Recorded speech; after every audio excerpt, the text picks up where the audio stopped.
দুই দশক আগে আওয়ামী লীগের সমাবেশে গ্রেনেড হামলা চালিয়ে ২৪ জনকে হত্যার মামলায় হাইকোর্টের রায়ে আসামিদের সবাইকে খালাস দেওয়ার প্রতিবাদ জানিয়েছে ক্ষমতাচ্যুত দলটি।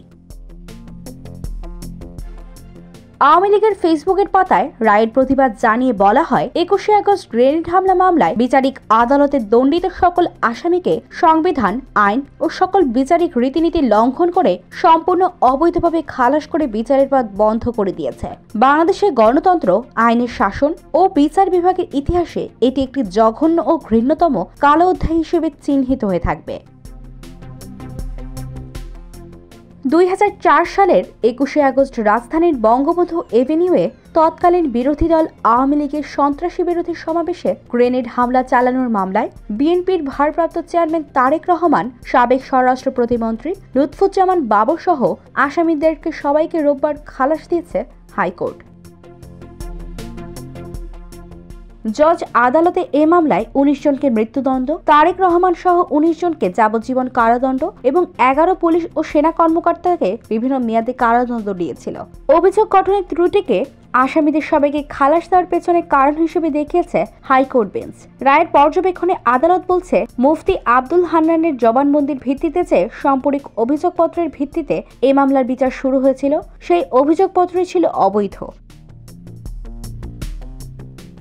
এছাড়া কোনো সাক্ষী কোনো আসামিকে গ্রেনেড ছুটতে দেখেননি, তাই শুধু স্বীকারোক্তিমূলক জবানবন্দির উপর ভিত্তি করে সাজা দেওয়া যায় না বলে সিদ্ধান্ত নিয়েছে কোর্ট। ৫ আগস্ট প্রধানমন্ত্রীর পদ ছেড়ে ভারতে পালিয়ে যান শেখ হাসিনা।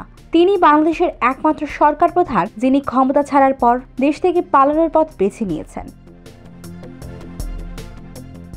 শেখ হাসিনার মতো আওয়ামী লীগের সিনিয়র নেতাদের অনেকেই দেশ ছেড়েছেন বলে খবর আছে। কয়েকজন সাবেক মন্ত্রী ও এমপি ইতিমধ্যে গ্রেফতার হয়েছেন, বাকিরা আছেন আত্মগোপনে। আন্দোলনে প্রাণহানির ঘটনায় কয়েক ডজন হত্যা মামলা হয়েছে গত ২ মাসে। এর অনেকগুলোই শেখ হাসিনা সহ আওয়ামী লীগ নেতাদের আসামিদের করা হয়েছে।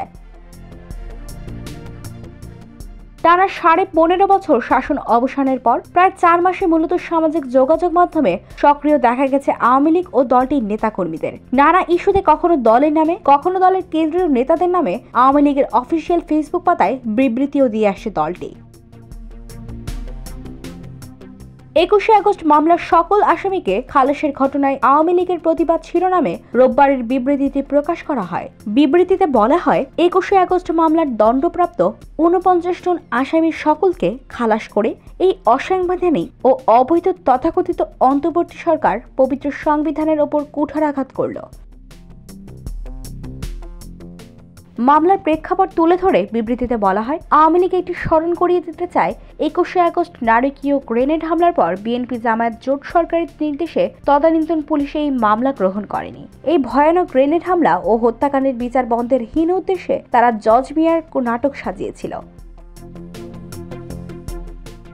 অভিযোগপত্রের কথা তুলে ধরে আওয়ামী লীগ বলছে, আওয়ামী লীগকে নেতৃত্বশূন্য করতে ওই হামলা চালানো হয়েছিল। এর ধারাবাহিকতায় পরবর্তীতে বিচারিক আদালত সম্পূর্ণ নিরপেক্ষভাবে গ্রেনেড হামলাকারী খুনি, এই হত্যাকাণ্ড ও হত্যা মামলার পরিকল্পনাকারী, নির্দেশদাতাদের অপরাধ সন্দেহিতভাবে প্রমাণক্রমে বিচার সম্পন্ন করে। হাইকোর্ট বেঞ্চ প্রহসনমূলক ফরমায়েশে রায় দিয়েছে। অভিযোগ করে বেঞ্চের একজন বিচারকের সঙ্গে বিএনপির ঘনিষ্ঠ সম্পর্ক থাকার অভিযোগ এনেছে আওয়ামী লীগ। অন্তর্বর্তীকালীন সরকারকে দেশ ধ্বংসের খেলা বন্ধ করার আহ্বান জানিয়েছে Awami League. IVTV, USA, new York.